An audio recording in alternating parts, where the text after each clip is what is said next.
Has the loss of institutional knowledge impacted government efficacy? And what role does subject matter expertise play in the implementation of legislation and informing executive action? Our next guests know just what it takes to run these agencies and the departments, the federal projects. Diane Rinaldo is Senior Vice President at Beacon Global Strategies and the former acting administration of the National Telecommunications and Information Administration. And if you hadn't known, it's in the news a lot right now because they just got hacked, apparently, by some Russian hackers, which we may get into. Gigi Sohn is Distinguished Fellow at Georgetown Law Institute for Technology, Law, and Policy. She's former counselor to the chairman of the FCC. And in my book, if you know anything about net neutrality, she's the one who brought it to you. So welcome to both of you, Gigi and Diane. So Diane, let me just start with the news of the day. You know, NTIA is an agency that I watch a lot. I don't know if our viewers know the critical role that it plays in the nation's communications infrastructure and what it struggles with. But I was intrigued to see that it was on the target list, apparently, of some Russian hackers that broke over the weekend. So what were they trying to get at, do you think? So NTIA is working on some of the most consequential policy that our nation is currently dealing with. I can see why it would be such a treasure trove of information for a foreign adversary, for a nation state. As we continue to build out 5G, we are currently looking at policies. I still say that it's my agency, although I've been gone for a year. They're still working on policies that are impacting 5G as we continue to roll out, right. As well as other tech and telecommunication policies impacting the United States right now. So your answer is we should be worried. Well, we should always be worried. Not only was NTIA affected, but Treasury as well from what they're reporting. And before I jump to Gigi, I want to ask you, you were the acting director of NTIA in the Department of Commerce during this time. And again, you know, not to kind of overdo, you know, David Rohde's book on Deep In and Michael Lewis's book, I just became obsessed with them and looking at some of the talented policy experts that were elevated, talked about, folks like yourself, both of you. I guess my question is, what is the state of play inside an agency like the NTIA today? How deep into the bone has it cut in terms of people who left government, who were just treasure troves of information and policy practice as well as expertise? Diane? So I would say that thank you. When I spoke with the President-elect Biden's transition team, the first thing I said to them is that we need to rebuild NTIA. If you believe in small government, you need to believe that government still needs to work for you. We need to ensure that these highly specialized positions at NTIA, like radio frequency engineers, continue to hold a prominent spot. They were able to detect new talent coming through the pipeline, and how can we best ensure that they have a position in the U.S. government at NTIA. Not only is NTIA known as a policy organization, but they also have specific function as being the regulator of government-held spectrum. You need a workforce that's able to make these decisions and as well as to inform the president about things that could possibly impact not only the agency, but the spectrum infrastructure of the United States government. Well, fascinating. Thank you for that. Gigi, it's great to see you. We've known each other a long time. Let me just start out. How vulnerable is the nation right now to this question which we're dealing today of not having the workforce, not having the it's one thing for the Biden administration to come rolling back, you know, into this stuff, but how vulnerable is the country to ongoing problems and challenges because, you know, its workforce has been thinned out so much, and what can we do about it? Yeah, so I'm going to talk about the perspective of the FCC, which I think actually this administration landed up being a little bit better off than, say, the NTIA. And while I disagree with a lot of what the chairman has done, he has respected institutional knowledge, he has respected his staff. But the fact of the matter is not just this administration, but just years and years and years of congressional cuts in budgets have taken away, you know, extremely talented people and don't allow new talented people in the door. And this is particularly important at the FCC because we need more, and I say we, and I have been there in 4 years, right? The agency needs more technical knowledge. And it's much easier, it's weird, and I can't even explain why this is the case. It's much easier to get lawyers hired at the FCC than it is to get engineers or computer scientists or economists or anybody who can really help make data-driven policy based on an understanding of how the technology works. So it's not just what's happened in this administration, it's what's happened over years and years and years of culling back and cutting budgets by Congress. And it's not just the FCC that needs that technical knowledge. I'm happy to talk a little bit later about efforts to try to get more technical knowledge in Congress and in other agencies. Well, I mean, let me just take you there for a minute. I mean, it's one of the things that, in the national security communication space, so where you go to the, I've always been interested in, where does the NSA or Cyber Command get its talent? Because, the most talented people I know in those areas do not cut their hair short necessarily, or, they have just very dissimilar living codes to some of those you see in the U.S. military. And I've asked many people who run these bureaucracies, do you have a problem? They say, no, we can figure it out. We can get it. We've got talent. But at the same level, when you look at cultural gaps, you look at economic gaps, particularly with what the private sector in both areas that both you and Diane know so well, the private sector pays so much more. It just begins to raise the issue. And as you just said, you've got agencies cutting and you've got other places growing. Isn't the talent going to flow the other way? So I guess my question to you is, where do we go with that? Yeah, so it's interesting. When the CFPB, the Consumer Financial PB, I don't know what the PB stands for, but the agency that works on banking issues. Probably Protection Bureau. Yeah, Protection Bureau. Yeah. You know that, right? When that started up, they pay a third more because they knew the only way they were going to get that kind of talent away from the private sector was to pay a lot more than what they make in other agencies. And I think Congress needs to think about that as well, is how do we attract technical talent when they can make a lot more money in the private sector? And when I talk about technical talent, I'm talking about it's not only necessary in the FCC, it's necessary in the FTC. That's obvious, right? When you're suing Facebook and Google, you better know how their systems work. You better know how their technology works.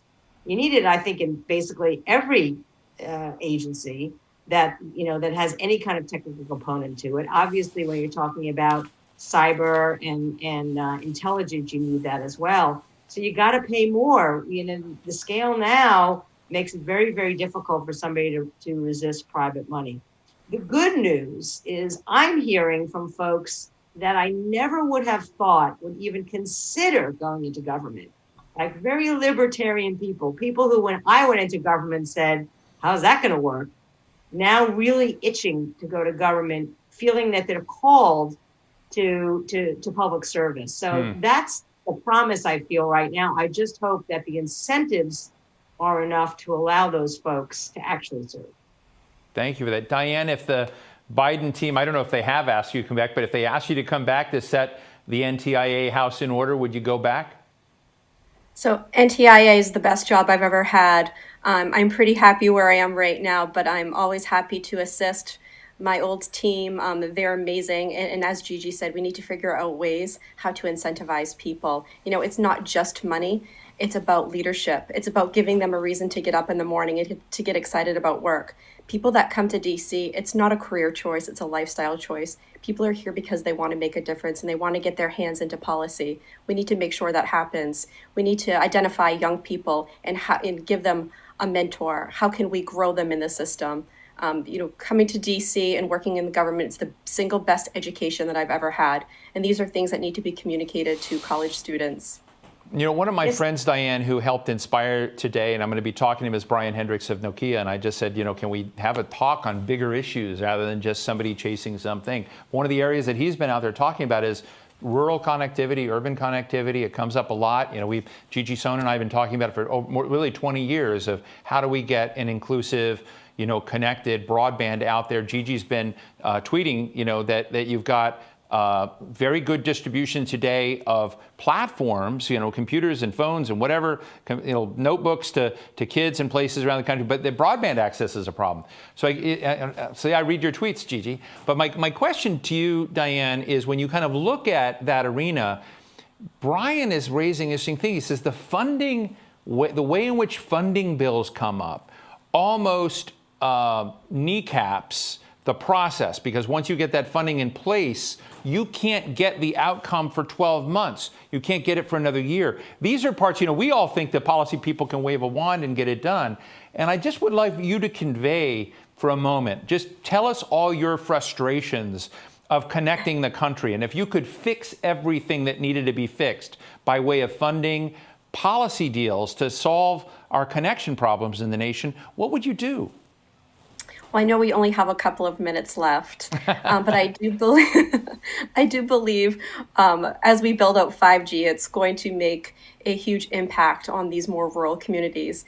I'm from a town of 5,000 people, and it's tough. There's not much competition. The networks are slow. My parents used to have to call an operator to get a call through to the next town over. There are real struggles in this country.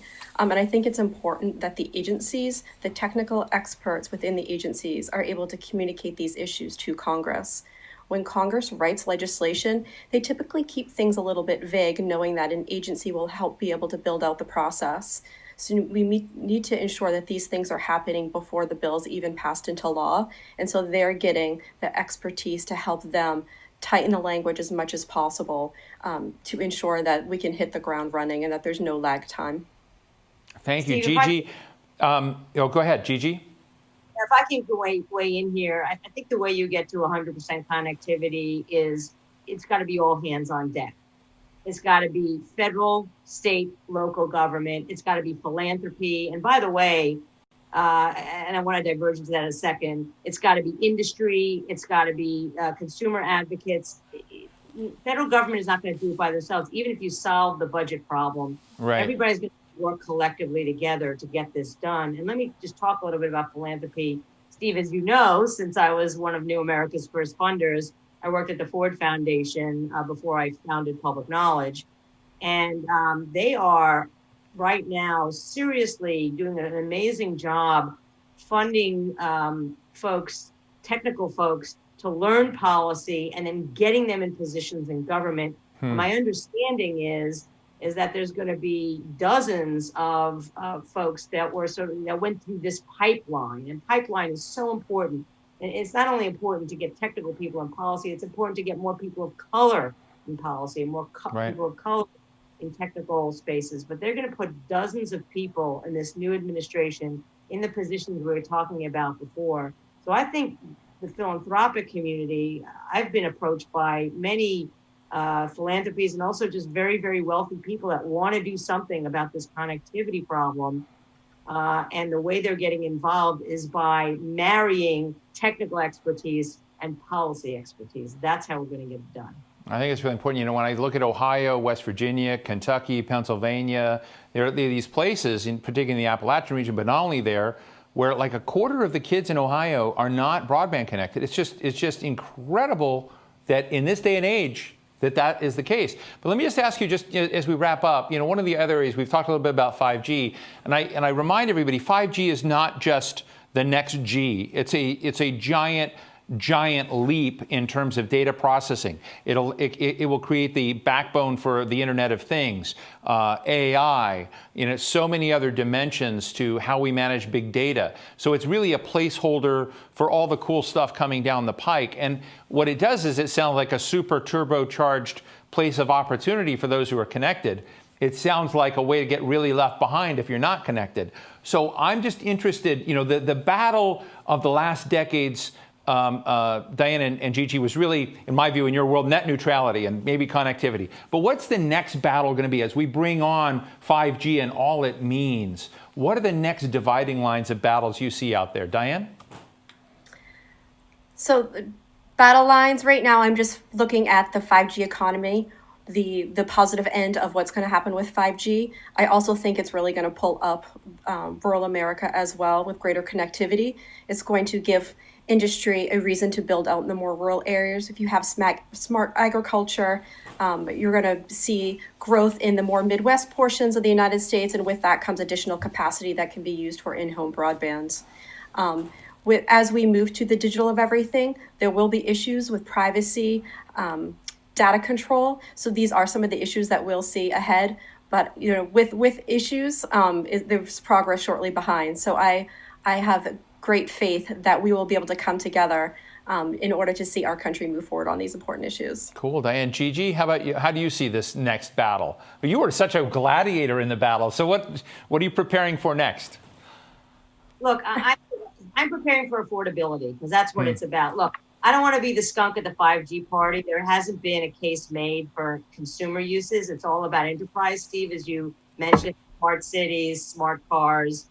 But the consumer case hasn't been made yet. I think the battle for the next several years is going to be, can we get broadband in the hands of people who can't afford it? You know, there's a lot of talk about, rural areas lacking a network. That is definitely a problem. And I think part of that problem is because government hasn't spent the money as wisely as maybe it should. And that's because of lack of data. I mean, we don't have time for that. But the fact of the matter is the urban digital divide, which is an affordability divide, is 3 times bigger. So I think the challenge is, how do we get broadband to be affordable, either through competition or through smarter subsidies than what we've done in the past? That, to me, is the battle for now, and at least for the next year or two. And just finally, Gigi, as we wrap up, can I ask Diane the same thing? If the Biden administration came around and said, hey, do you have any interest in helping run FCC land? Any interest? I loved working in government. That's all I could say, and I miss it greatly. Well, let me just thank my good friend, we've known each other a long time, Gigi Sohn, who is now a distinguished fellow at the Georgetown Law Institute for Technology, Law and Policy, former counselor, the chairman of the FCC, and Diane Rinaldo, who's the senior vice president of Beacon Global Strategies, former acting administrator of NTIA, her favorite place in government. I just want to underscore that. Thank you both for joining us today. It's an important conversation. I'm glad we got to have it. Thanks, Steve. It's great to Thanks. It was great being with you. Good to see you, Gigi. Same here. Our next